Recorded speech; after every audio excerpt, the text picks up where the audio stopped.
Meu nome é Marina e esta é a minha história. Meus pais, João e Lúcia Oliveira, tinham carreiras de sucesso, uma bela casa no subúrbio e um plano. Um plano que envolvia ter um filho, o precioso herdeiro deles. Em vez disso, tiveram a mim. Lembro-me do dia em que percebi que não era a filha que eles esperavam.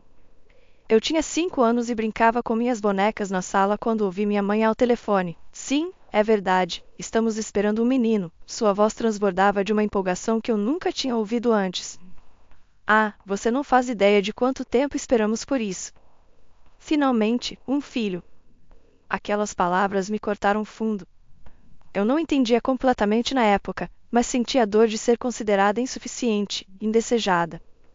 As coisas mudaram rapidamente depois disso. A barriga da minha mãe crescia, assim como a distância entre nós. Meu pai estava sempre trabalhando e, quando estava em casa, só se falava sobre o bebê que estava a caminho. Um dia, mamãe me chamou à cozinha. Marina, querida, precisamos conversar. Subi numa cadeira, minhas pernas balançando. O que foi, mamãe? Ela não olhou para mim enquanto falava. Você vai ficar com a vovó por um tempo. Não é emocionante? Mamãe e papai precisam se preparar para o bebê. Você vai se divertir mais com a vovó, de qualquer forma. E assim, fui despachada para a casa da vovó. Vovó Rosa era a mãe do meu pai, uma professora de literatura aposentada. Ela morava numa casinha aconchegante, cheia de livros e com cheiro de biscoitos recém-assados. Viver com a vovó era diferente. Ela realmente prestava atenção em mim, me ouvia quando eu falava e não parecia incomodada com a minha presença. Passávamos horas lendo juntas e ela me contava histórias de quando era professora. Pela primeira vez na vida, eu me senti verdadeiramente amada. 2 anos se passaram num piscar de olhos. Eu tinha 7 anos quando meu pai apareceu na porta da vovó. É hora de voltar para casa, Marina, ele disse, sem realmente me olhar nos olhos. Seu irmão precisa de você. Irmão. A palavra soava estranha. Durante a viagem de volta, papai tentou preencher o silêncio com conversa fiada. O nome do seu irmão é Eduardo. Ele tem 1 ano agora. Você é uma irmã mais velha, Marina. Isso é uma grande responsabilidade. Eu assenti, sem realmente entender o que aquilo significava. Mal sabia eu que minha infância estava prestes a acabar. Chegamos à nossa casa. Parecia a mesma, mas se sentia diferente. Mamãe estava esperando na porta com um bebê no colo. Marina, conheça seu irmão Eduardo, ela disse, num tom estranhamente formal. Olhei para o menino rechonchudo de cabelos loiros encaracolados. Ele balbuciou e estendeu uma mãozinha gorducha na minha direção. Oi, Eduardo, eu disse suavemente. E assim, aos 7 anos de idade, eu me tornei mais do que uma irmã. Tornei-me uma cuidadora, uma responsabilidade, uma babá embutida. Minha infância escorregou por entre os dedos, substituída por fraldas sujas, vigilância constante e o peso de expectativas que eu era jovem demais para suportar. Enquanto meus colegas de classe brincavam de boneca e aprendiam a andar de bicicleta, eu trocava fraldas e esquentava mamadeiras. Marina, pode olhar o Eduardo enquanto eu faço uma ligação? Mamãe dizia, sem realmente perguntar. Eu assentia, já estendendo os braços para meu irmãozinho. Não é que eu não amasse Eduardo. Eu o amava, intensamente. Seu sorriso banguela e suas mãozinhas agarradoras tinham me conquistado desde o primeiro dia. Mas a responsabilidade constante era esmagadora. Os dias se misturavam numa névoa de escola, tarefas domésticas e babá. Eu estava exausta, lutando para acompanhar meus deveres de casa enquanto me certificava de que Eduardo estava seguro e feliz. Mas não importava o quanto eu me esforçasse, nunca parecia ser o suficiente. Um dia fatídico, levei Eduardo ao parque. Ele tinha 2 anos agora, cheio de energia e curiosidade. Virei as costas por apenas um segundo para amarrar meu cadarço e, naquele momento, o desastre aconteceu. Marina. O grito de Eduardo cortou o ar, seguido por um baque surdo. Girei para ver meu irmão estirado no chão, seus joelhos sangrando. O pânico me dominou enquanto o pegava no colo, tentando acalmar seus soluços. Quando chegamos em casa, mamãe explodiu. Como você pôde ser tão descuidada? Ela gritou, abraçando Eduardo. Você deveria estar cuidando dele. Me desculpe, eu só. Sem desculpas, papai interveio, seu rosto vermelho de raiva. Vá para o seu quarto. Discutiremos sua punição mais tarde. Fugi escada acima, lágrimas escorrendo pelo meu rosto. Não era justo. Eu estava fazendo o meu melhor, mas eu era apenas uma criança também. Os incidentes se acumularam. Eduardo queimando a língua no mingau porque eu não tinha soprado o suficiente. Um galo na cabeça por uma queda que eu não pude impedir. A cada vez, as punições ficavam mais severas, a decepção nos olhos dos meus pais mais evidente. Em meio a tudo isso, vovó Rosa era minha tábua de salvação. Ela visitava quando podia, sua presença um bálsamo para meu espírito maltratado. Durante uma visita, ouvi ela confrontando meus pais na cozinha. Isso é inaceitável, a voz geralmente gentil da vovó estava afiada. Marina é uma criança, não uma babá. O favoritismo de vocês em relação a Eduardo está machucando ela. Mãe, por favor, papai suspirou. Essas são nossas crianças. Sabemos o que é melhor para elas. Sabem mesmo? Vovó desafiou. Porque do meu ponto de vista, vocês estão negligenciando uma criança em favor da outra. Chega, mamãe interrompeu. Agradecemos sua preocupação, mas está é a nossa família. Criaremos nossos filhos como acharmos melhor. Mergulhei nos estudos. A escola se tornou meu santuário, um lugar onde eu podia brilhar por meus próprios méritos. E brilhar eu fiz. Minhas notas eram uma rebelião silenciosa contra a ideia de que eu não era boa o suficiente. Os anos voaram e, antes que eu percebesse, estava diante de uma encruzilhada. O ensino médio ficará para trás e a faculdade se aproximava. Apesar da luta constante em casa, eu havia conseguido me destacar nos estudos. Era minha passagem de saída, minha chance de liberdade. Quando a carta de aceitação chegou, mal pude acreditar. Não só tinha sido aceita para estudar administração de empresas, mas também havia recebido uma bolsa integral. Minhas mãos tremiam enquanto eu lia as palavras repetidamente. Mãe, pai, chamei, descendo as escadas correndo. Fui aceita. Bolsa integral. Ah, graças a Deus, mamãe suspirou, o alívio evidente em sua voz. Isso nos economiza uma fortuna. Precisamos começar a economizar para a faculdade do Eduardo. Meu coração afundou. É claro que não era sobre minha conquista. Era sobre o dinheiro que eles não teriam que gastar comigo. Os primeiros meses foram um turbilhão de aulas, novos amigos e o gosto embriagante da liberdade. O dinheiro dos meus pais, combinado com as pequenas quantias que vovó Rosa enviava secretamente, era apenas o suficiente para me manter.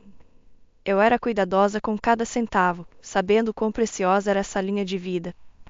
Mas 6 meses depois de iniciar minha jornada na faculdade, tudo mudou novamente. Meu telefone tocou uma noite enquanto eu estudava para uma prova de finanças. Marina, a voz da minha mãe soou curta e prática. Não vamos mais enviar dinheiro. Eduardo precisa de professores particulares se quiser ter alguma chance na faculdade. Precisamos focar nossos recursos nele agora. Senti a familiar pontada de rejeição, de ser deixada de lado. Mas mãe, mal consigo.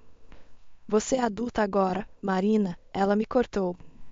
Precisa resolver seus próprios problemas. Não podemos ficar sustentando você para sempre. As semanas seguintes foram um borrão de estresse e noites sem dormir. Vasculhei anúncios de emprego, me candidatei a todas as vagas que pude encontrar. Finalmente, consegui um trabalho de meio período em um café próximo. As horas eram longas, o pagamento era minguado, mas era algo. Equilibrar trabalho e estudos era brutal. Eu corria das aulas para os turnos, depois ficava acordada até tarde da noite estudando. Olheiras se tornaram uma característica permanente sob meus olhos e minhas notas começaram a cair. Em um dia particularmente difícil, liguei para a vovó Rosa, desesperada por uma voz amiga. Marina, querida, você parece exausta, ela disse, a preocupação evidente em sua voz. A represa se rompeu. Entre lágrimas, contei tudo a ela, o corte da mesada, as longas horas de trabalho, a luta para acompanhar meus estudos. Esses absolutos, vovó se interrompeu, respirando fundo. Ouça-me, Marina. Você se concentre nos seus estudos. Estou aumentando sua mesada mensal, e não se atreva a discutir comigo sobre isso. Mas, vovó? Sem o mas, ela disse com firmeza. Você merece essa educação e não deveria ter que se matar de trabalhar para consegui-la. Seus pais, bem, digamos que terei uma conversa com eles. Fiel à sua palavra, o apoio da vovó me permitiu reduzir minhas horas de trabalho. Eu podia respirar novamente, focar nas minhas aulas. Minhas notas melhoraram e, pela primeira vez em meses, senti esperança. Os anos na faculdade passaram num piscar de olhos, em meio a livros didáticos, provas e sessões de estudo noturnas. Antes que eu percebesse, estava no palco, diploma na mão, a menção a magna cum laude brilhando no certificado. Enquanto eu vasculhava a plateia, avistei vovó Rosa, radiante de orgulho. Meus pais e Eduardo estavam visivelmente ausentes. Com meu diploma em mãos, portas se abriram. Consegui um emprego na Pedra Branca Investimentos, uma empresa prestigiada na cidade. O salário era mais dinheiro do que eu já tinha visto na vida e, pela primeira vez, me senti verdadeiramente independente. Para economizar, me mudei com Sara, uma colega de trabalho que se tornou uma amiga próxima. Nosso apartamento minúsculo estava longe dos dormitórios, mas era nosso e se sentia como liberdade. Quando meu primeiro salário chegou, eu sabia exatamente o que queria fazer com ele. Vasculhei todas as livrarias de livros usados da cidade até encontrar uma rara primeira edição do autor favorito da vovó. No fim de semana seguinte, peguei um trem para minha cidade natal, presente em mãos. O rosto da vovó se iluminou quando me viu à sua porta. Marina, que surpresa maravilhosa! Apresentei a ela o livro embrulhado, observando as lágrimas se formarem em seus olhos quando ela o abriu. Oh, minha querida menina, ela sussurrou, me abraçando apertado. Você não deveria ter. Eu quis, disse simplesmente. Você fez tanto por mim, vovó. Enquanto conversávamos sobre chá, mencionei visitar meus pais. O rosto da vovó se enrijeceu levemente, mas ela assentiu. Quando liguei, a voz da minha mãe estava distante. Ah, este fim de semana estamos bem ocupados, Marina. Talvez outra hora. A rejeição doeu, mas eu a afastei. Passei o fim de semana com a vovó, em vez disso, saboreando seu calor e interesse genuíno na minha vida. Enquanto eu embarcava no trem de volta para a cidade no domingo, não pude deixar de sentir uma mistura de tristeza e alívio. O tempo continuou sua marcha. 2 anos se passaram no piscar de olhos e minha carreira decolou. Meus chefes elogiavam minha ética de trabalho e perspicácia, e os bônus começaram a chegar. Logo, pude comprar meu próprio apartamento, um pequeno espaço ensolarado que era todo meu. Uma noite, enquanto eu me acomodava para uma noite tranquila, meu telefone tocou. O nome da minha mãe piscou na tela. Marina, ela disse sem preâmbulos. Esses professores simplesmente não entendem Eduardo. Estão dando notas tão ruins a ele. Ele mal conseguiu entrar na faculdade municipal. Mordi o lábio, escolhendo minhas palavras cuidadosamente. Mãe, talvez a faculdade não seja o caminho certo para todos. Há ótimos cursos profissionalizantes que Eduardo poderia. Não seja estúpida, ela disparou.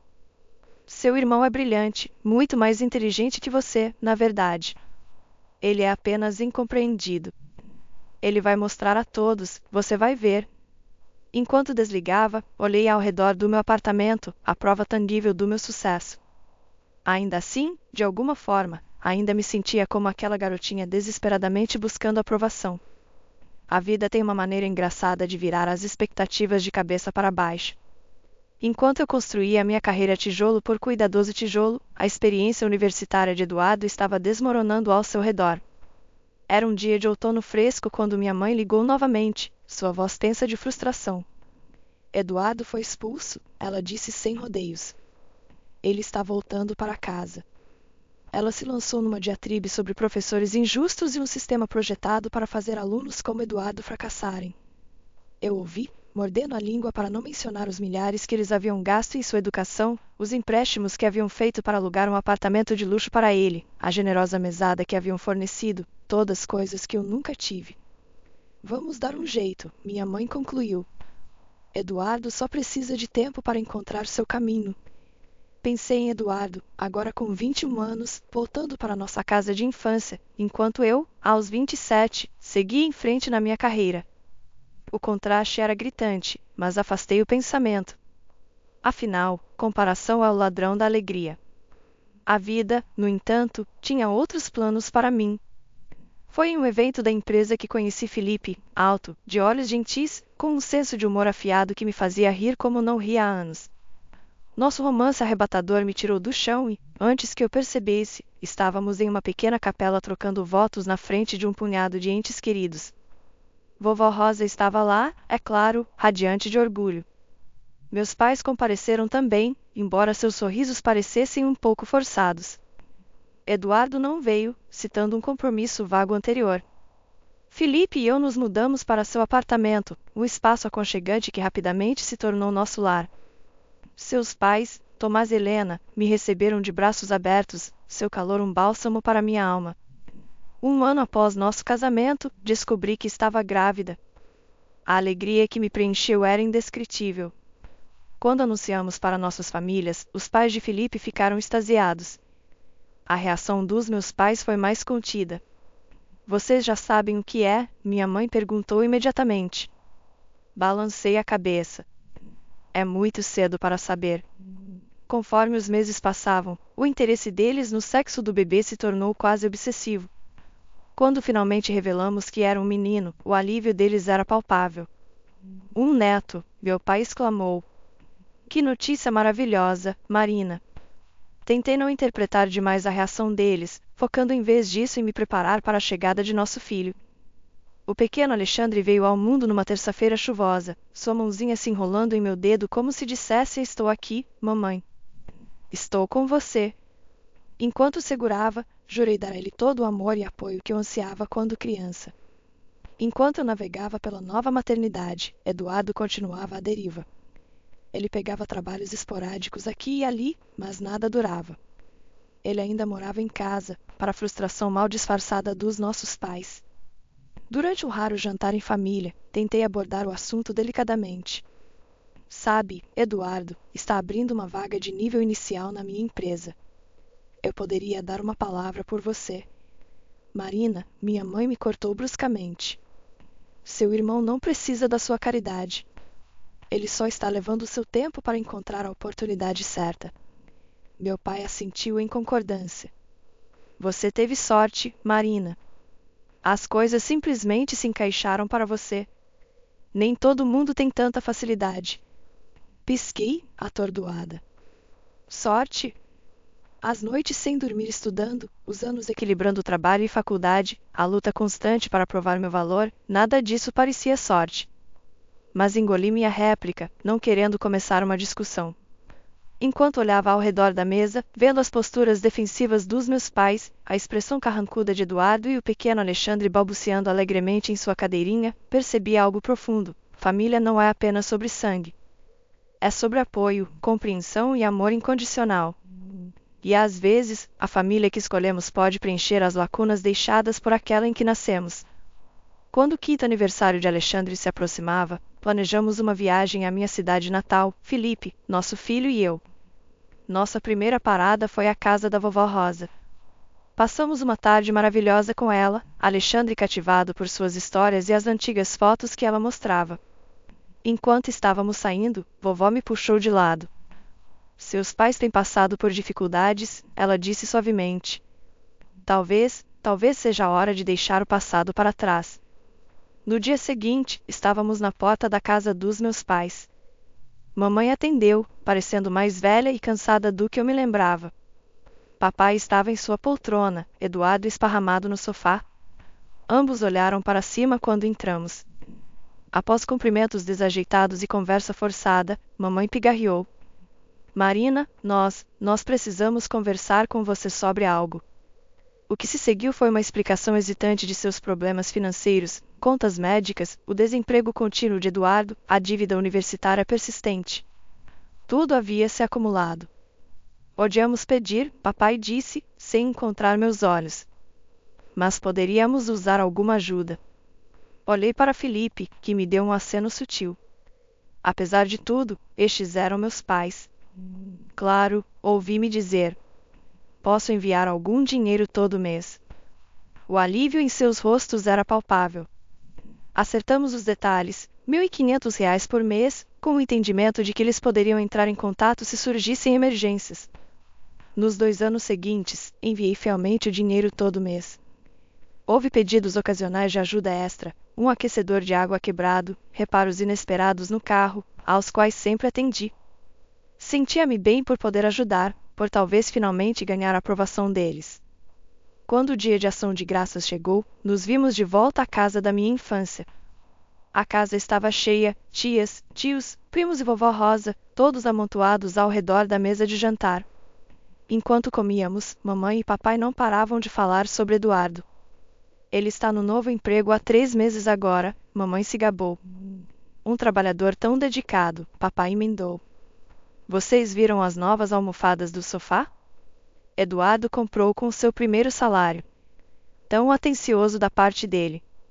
Olhei ao redor da sala, notando as novas cortinas, a pintura fresca nas paredes, os eletrodomésticos atualizados na cozinha, tudo comprado com o dinheiro que eu vinha enviando. Mas mordi a língua, não querendo estragar o clima. Felipe apertou minha mão por baixo da mesa, um show silencioso de apoio. Alexandre, alheio às tensões subjacentes, conversava alegremente com seus primos. O jantar de ação de graças continuou, o burburinho da família preenchendo o ar. Eu estava começando a relaxar quando Alexandre puxou minha manga. Mamãe, posso ir brincar na outra sala? Ele perguntou, seus olhos brilhando com a inquietação de uma criança de 5 anos em uma reunião de adultos. Assenti, bagunçando seu cabelo. Claro, querido. Só não faça muito barulho, ok? Tá bom. Enquanto Alexandre saía correndo, voltei-me para a conversa. Mal 1 minuto havia se passado quando meu telefone vibrou no bolso. Olhei para a tela, a confusão franzindo minha testa. O identificador de chamadas dizia mãe. Olhei para minha mãe, sentada diretamente à minha frente na mesa. Mãe, por que você está me ligando? Ela franziu a testa, balançando a cabeça. Não estou te ligando, querida. Meu telefone está na sala. Nesse momento, Alexandre reapareceu na porta, o telefone da minha mãe apertado em suas mãozinhas. A sala ficou em silêncio enquanto todos os olhos se voltavam para ele. Mamãe, ele disse, sua voz ecoando no silêncio repentino. Achei o telefone da vovó e queria ver com quem ela fala. Vi um nome engraçado, Vaca Leiteira, e cliquei para ver quem ia atender. Por que ligou para você, mamãe? O que é uma vaca leiteira? As palavras me atingiram como um golpe físico. Vaca leiteira? Era isso que eu era para eles? Olhei ao redor da mesa. Meus parentes estavam congelados, garfos a meio caminho da boca. O rosto da vovó Rosa era uma máscara de choque e raiva. E meus pais, eles haviam ficado mortalmente pálidos.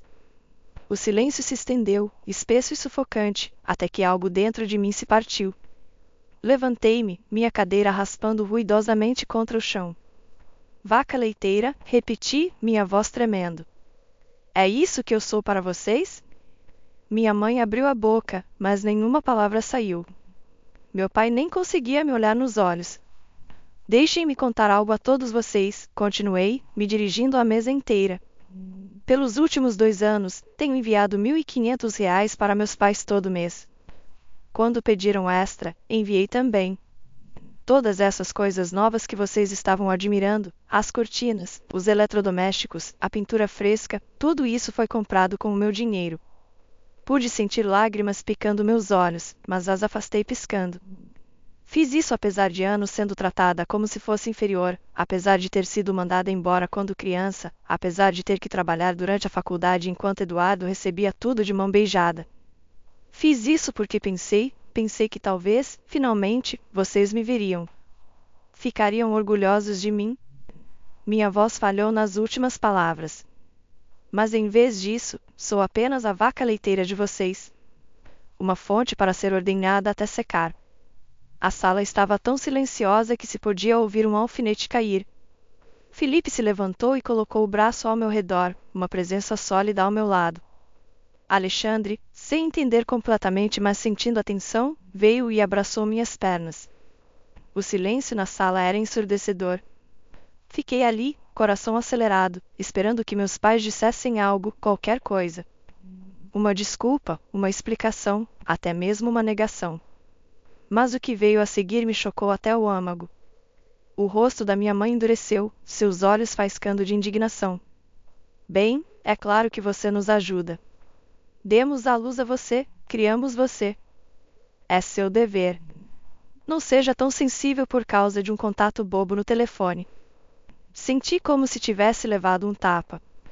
Anos de frustração e mágoa reprimidas borbulharam à superfície. Dever? É isso que você acha que isso é? Bem, deixe-me deixar isso bem claro. A partir de hoje, acabou. Sem mais dinheiro, sem mais ajuda. Estou cortando os laços. A menção de perder o apoio financeiro, o comportamento da minha mãe mudou instantaneamente. Lágrimas brotaram em seus olhos. Como você pode ser tão insensível, depois de tudo que fizemos por você? Ela olhou ao redor da mesa, buscando apoio de nossos parentes. Mas, para sua surpresa e minha, eles permaneceram em silêncio. Um por um, eles desviaram o olhar do apelo suplicante dela. Então, vovó Rosa falou, sua voz tremendo de raiva.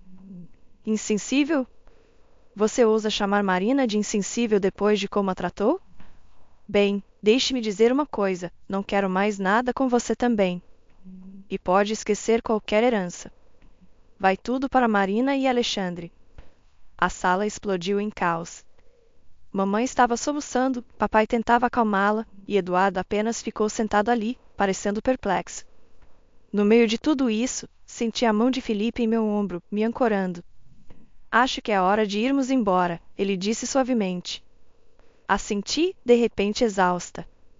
Juntamos Alexandre e nossas coisas, nos despedimos de vovó Rosa e dos outros parentes, e saímos sem dizer mais uma palavra aos meus pais. Fiel à minha palavra, interrompi todo o apoio financeiro. As ligações começaram quase imediatamente. Primeiro implorando, depois com raiva, então francamente abusivas. Quando as mensagens se transformaram em ameaças, avisei que tomaria medidas legais se não parassem. Eventualmente, as ligações e mensagens diminuíram até cessar. A vida continuou. Concentrei-me na minha carreira, em Felipe, em criar Alexandre. Vovó Rosa se tornou uma parte ainda maior de nossas vidas, seu amor e apoio um bálsamo para a ferida deixada pela traição dos meus pais. Os anos se passaram. Através do boca a boca, soube que Eduardo havia acumulado dívidas significativas. Meus pais, num último esforço para ajudá-lo, tiveram que vender a casa. Os três acabaram em um pequeno apartamento do outro lado da cidade. Quando ouvi a notícia, fiquei surpresa ao descobrir que não sentia nada. Nem satisfação, nem pena, nem mesmo raiva. Eles haviam feito suas escolhas, assim como eu havia feito as minhas. Hoje, enquanto observo Alexandre brincar em nosso quintal, Felipe ao meu lado e vovó Rosa rindo de sua cadeira favorita na varanda, percebi algo profundo. Finalmente encontrei meu lugar, meu valor. E ninguém pode tirar isso de mim.